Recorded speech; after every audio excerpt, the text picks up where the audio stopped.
Well, hello, everybody, and welcome back. I don't think we call this beer with the boys anymore. Isn't it like 3 embalmers or 4 embalmers and a drink? Or I don't know what we call It's this. tea. But yeah, tea. Yeah. There it is. Thank you, Ryan, for showing up there. I got a koozie here. Yeah. Yeah, John's still working. So we're here with Ryan and Brian from Undertaking the podcast, who are embalmers, funeral directors in Indiana. We've got John Hill in his overalls. He is a mortuary science professor. He's a trained embalmer, a funeral director with his pointers. Maybe Pointer wants to like sponsor you or something. That'd be awesome. And Taco Bell and Pointer overalls, and you'd be set for life. So this is where I bring up just a random topic. We talk about it. Last time we talked about raccoons at some point. No idea where these conversations go, but we're just going to see. So today, I'm going to start off with a question that came up in our off-camera discussion. So one of our first videos we did together that I did with Ryan and Brian, someone said that Ryan looked like a thin K-Fed. So we were discussing this. So I'm going to pose to the listeners, or not listeners, you got me saying it now, to the viewers. What celebrity do you think any of us look like? Who do I look like? Who does Brian look like? Who does Ryan look like? Who does John down here look like? I get people who tell me somebody once in a while, but tell me what celebrity or person do they look like. So now the topic we're going to talk about is funeral scenes and things from movies, TV shows that you guys feel strongly about, how bad they are, how good they are, stuck with you. So think for a second and then shout out one. We always get asked about like 6 Feet Under, things like that, but there's so many of them. John. So I'm a big Dexter fan. Okay. Love Dexter. And the new season came out. Spoiler alert. I'm about to do a spoiler. The new season came out. And it's either the second or the third episode where a guy is embalming. It is the most atrocious, horrific, poor excuse of embalming I've ever seen in my life. It was, whoever was the writer of that. I mean, this is a Showtime show where they invest a lot of money, number one, in these. Number two, it's Dexter. They've been begging for a new season because the season finale was awful in the previous seasons. And so I'm like all excited that it's Dexter, and I love it. The show's going great. And then it just ruined it for me with this serial killer, not Dexter, by the way, spoiler alert, but somebody else is embalming this body that they just killed, and they made no incision. They literally took like a sharp cannula and like stuck it in. Yeah, and pierced it through. And then get this, the drainage was not on the same side. They put like some tube on the other side. And then as soon as the injection starts, you can see the flowing going through the tube. And then on the other side, this nice blood just coming out all clear and everything. And it came into this bowl instead of it going down the drain. And I just wanted to throw up while I was watching it. Why don't you write to the producer, write to them and be like, listen, I volunteer to be your embalming expert for your. Well, they had to have talked to somebody, because part of it, there's a Duotronic machine that we saw in there, and they use Dodge fluid in there. You can see bottles of Dodge fluid in Dexter. So I'm sure they had to kind of talk to them about something. Maybe. So it makes you wonder about those companies and those products. Anyway, no. Ooh, shots fired. Yeah, blaming Duotonic and Dodge for the bad Dexter. I know that's bad because, I prefer, I'm not going to say which on air, but certain ones I prefer. So, but anyway, we know where Duotronics come from and where Dodge comes from. Anyway, Dodge is Dodge. But anyhow, I was just about, and I mean, as much as I love embalming and, caring for the deceased, that was just a total disgrace. It was just bad. I'll take it from here. I recently watched Undertaking Betty, and I'd never seen it before. Have you guys seen this? No. All right, so it's English, so it's right up my humor, just real quippy and witty. And there are these two undertakers. One falls in love with a widow in town, and anyway, I'm not going to give the movie away, but the other funeral home in town they're new, and everything's high tech. I think they put the coffins in England, they put it on top of like a limousine, but they're big into personalization and having this over the top type of funeral. And they're quizzing the family, what did your wife like? And this old man says, my wife was really into Star Trek. So he leaves, and the undertakers are like, you know what, we're going to give her a Star Trek funeral. So she's got, and I'm not a Star Trek guy, so I can get some names wrong, but comes to the funeral, and it's this very futuristic coffin. They've got, is it Spock ears on the lady? And then like during the service, it's like all theatric, and the casket is raised up on this riser. And of course it like everything goes wrong and it's haywire. And it's just a complete over the top mockery of like making a funeral personal. And well, I can kind of understand where that comes from. Things get really silly sometimes with some people's, not to judge, it is what it is, but yeah. I see the interesting strangeness of it, and it's a little cringeworthy, but the quippy sarcasm of it is good, though. It kind of is almost humorous to us as funeral directors to watch something like that. 'Cause the last thing I want to do is watch documentaries about funerals, things about like people are always sending me stuff, and I'm like, God, that's the last thing I want to watch, because I watch it all day. And it reminds me, there was a Friends episode, and Rachel is at the hospital and she's talking to this cute doctor, and he's like, the gynecologist, and he's like, yeah, the last thing I want to do at night is go home and blah. And that just reminds me about being a funeral director. The last thing I want to do at night is go home and watch TV shows about being funeral directors, kind of thing, because you just you want to break from it. But sometimes it's fun like that. Gynecologist, huh? That was the example you came up with. Gynecologist. That's it. Just, I love Friends, and it just, that pops in my mind all the time whenever I think, when people ask me that, is that specific scene. Yeah, gynecologist. He's also drinking wine. Just so Well, hey, a change of scenery, and we'll switch jobs for a little bit. It is what it is. I don't know what, I don't know what he's complaining about, to be quite honest. So, Ryan, what's your movie, man?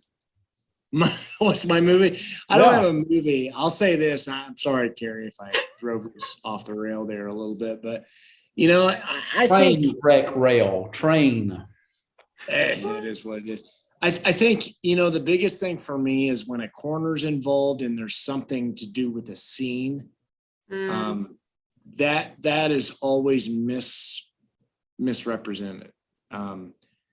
You see CSI, you see some of these Law and Order, law enforcement episodes where, there is a scene, and where, sometimes that funeral director has to come there if the coroner's involved and things like that. And I just think that sometimes they put too much juice into it than what it actually is. And that's Hollywood, but I don't know that helps us, and probably not necessarily the general. I was about to say general listener, but just general public. To understand those moments. It is chaotic, but sometimes it's not as chaotic as they make it to be. Not every moment that we have to go out and maybe deal with the coroner or whatever else, a case like that, and go to a scene or something like that is as dramatic as they make it out to be. So that's what I wanted to say. Well, and the terminology, like some of the cadaver, the corpse, and I'm like, who talks like that? First of all, a cadaver is a medically donated body. A corpse, like, I hate the word corpse. Some of that to me drives me nuts. What drives me nuts in shows, that there's an episode in the TV show Bones when Sweets dies and they go to scatter his cremated remains, and they take the urn and they hold it. upright and he slowly wafts away. And I'm like, for such a scientifically medical terminology TV show, we're going to take a urn with cremated remains, take off the top, hold it, and then he's going to waft away. I'm like, why do we have to get that so wrong? No. Of all the things. That's a big no. I've got two more, Kari, that just come to mind. Bring it. First off, in any film or television show, I've never seen a casket properly dressed. There's always something wrong. They're either, the deceased is either backwards, the overlay, the throw, something's wrong. They're too high, too low. There's always something missing there. So as a funeral director, I'm picking that stuff out going, oh, this is embarrassing. But the one I just saw, people were talking about this the other day, is you have a service, you go back to the cemetery the next day, and there's green grass and the stone, the tombstone. The stone is there. And it's like, No just way, like that. no way Just for like- the stone. No, the monument's there. yeah, just like ordering a pizza, it's done. Yeah. And it's like, no. So it's no wonder people have Yeah. expectations that don't match up with reality. Yeah. Well, the graveside's a good one to point up, because I don't know of a specific movie about it, but every graveside, I never see a vault. I Mm-mm. never see the setup like that. There's never a tent, ever. There's never a tent. And the casket's lowered, you even see it. No vault, no nothing like that. So gravesides are also a big one as far as the inaccuracies and things. Well, I think it's easy for movies to do a graveside because then they don't need an indoor set. So, okay, I get that for TV shows and things. But yeah, the headstone is magically there, when they're doing the burial 2 days after the death or whatever. And the fact that, within a couple of days, they got the body released from the medical examiner, embalmed, to have a funeral, and that they're there, and that it was all, it's like, how did you line that up so quickly? Because I can't do that. And the headstone. Wow. That's the TV show Ozarks. Yep. Ozark. I don't know if you guys have watched that. That was like, I felt like I was taking pictures of the TV screen over and over, because during the TV show, I try not to give it away much, but they buy a funeral home, which has a retort in it, a crematorium. And so at one point the guy's embalming and it's just tragic, and they're cremating and it's tragic. And then a guy dies, and like 3 days later for the funeral, there's a full mausoleum, a standalone mausoleum erected for him already. I was like, not just a headstone, we got a full mausoleum within a week erected. That TV show, that drove me nuts about that TV show, because everything was so inaccurate. They could do it because it's the Ozark. They were tied to the mob. They got their connections, and Yeah, they need thanks. a place to store their money. So Yes, they it got- answered all the issues. They could get rid of bodies easily. They could do what they needed to do. Embalm poorly. It was good for the Ozark was plot. a great show. I like it. Ah, One of my favorite ones, Kari, is season 1, episode 1 of 6 Feet Under, and it's the graveside scene where it's, to my understanding, is a completely fictitious device, but they've got the salt shaker, which is for soil to go up and instead of getting your hands dirty and dropping some soil in the casket or the vault, they have this little device where they just kind of shake. And the son, Nate, loses his mind, but I thought it was a pretty good prop to get Nate's point across, because so much of funeral service is sanitized, whether it's, the astroturf to cover the dirt, or the dirt is just magically not at the grave. Oftentimes the vault is kept out of the view of the family, because we wouldn't want them to be upset. And it's like, you got to be kidding me. This already sucks. The vault that they picked and bought is going to make it any worse. You gotta be freaking kidding me. So I love the premise behind Nate losing his mind and talking about the sanitation of funerals and death in America. But the dirt salt shaker was just, it was a prop that kind of spun the rant. It was amazing. well, and that show really did touch on a lot of true pivotal points within the funeral industry, like the selection room changing over to cornucots and green burial and all these things that came along within the profession in due time that brought up topics with people. I did not watch the show when it was on. I was like staunchly against watching it because I just was not going to do it.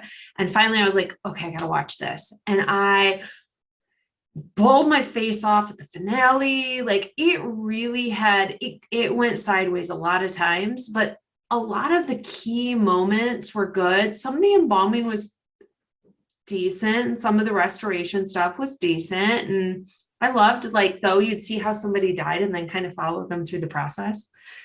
It's kind of fun, but yeah, it's good stuff. Have you guys ever seen Departures? It's like my favorite. Is it a film? Yeah. It's a foreign film. Yes, I think it's Japanese. And so it's got subtitles. So that's kind of a deterrent, but is literally the most beautiful movie I've seen about funeral business, literally ever. Because it shows like Japan is like 95% cremation. And so they have this position of a person that when the person dies, they go into the home and they do this act where they ceremoniously are bathing and then dressing and getting the person ready for cremation and then taking them off for cremation. And it's just beautiful. And it's the guy's kind of journey of wanting to get into the business and his girlfriend thinking he's disgusting, his family not really embracing them. And then people realizing what he's doing is important and kind of taking him in and seeing the beauty of it. And it really, years ago, I saw this movie. I don't even know how many years ago, and thought, God, this is really the future because of cremation, that what we do going into the home instead of just doing the removal, almost if we went in and did stuff with the family before we take the person, like that's the way we got to go. We got to change to do something like that. Of course, that's never really happened. And I've made no motion for that to happen, but I think it would be awesome. But it's a great movie. Yeah.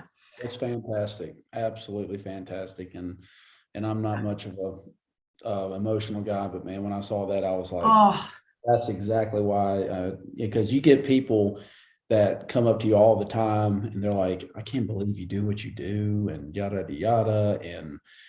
And then that, you know, spoiler alert, but there's kind of a scene in there where, you know, somebody was that way and then they actually see, you know, it's just amazing. It's just, it's an you guys got to see it. exceptional movie. As a matter of fact, my boss, Sam, was asked to, at Davidson University, which is down the road from us, they do foreign films sometimes there for showing. And that was one of them, The Departures. And they asked him to kind of narrate the film and would stop and he would, you know, talk about the scenes and stuff like that. And to this day, there's people that say that was the best foreign film that they had seen and then the best time. And it was related to funeral services. Pretty cool. So I think we'd digress if we didn't bring up the biggest one. Thomas J, he needs his glasses. Oh, Oh, my Like, girl. tell me about that impact on you guys. And has anyone ever come in screaming that person needs their glasses or they didn't look like themselves or something? I think we've all had those moments within funeral service. There's a lot of different moments within funeral service that come to mind with that movie. I wouldn't say transaction, the relationship between Dan Aykroyd and the woman that does the cosmetics. Yeah. The dinner that they have where Dan Aykroyd's mom goes nuts at the table and just starts singing out of nowhere. Yeah. Someone coming up to a casket and saying he needs his glasses. You know, there's a lot of, I talked to Brian about this a while back. There's a lot of different things within that movie that are accurate in a lot of ways, because it shows a family being a family, but still being individual, which means they have their own issues, they have their own problems, they have their own things they have to solve. That's what I liked about that movie when it comes to My Girl. But yeah, there's a lot in that. I remember I remember as a kid walking through the funeral home and playing and whatever else and realizing what room I can't go in or I shouldn't go in because I know what's going on back there. I know, but I don't know. You know what I mean? I remember in hearing noises back there, dad's embalming.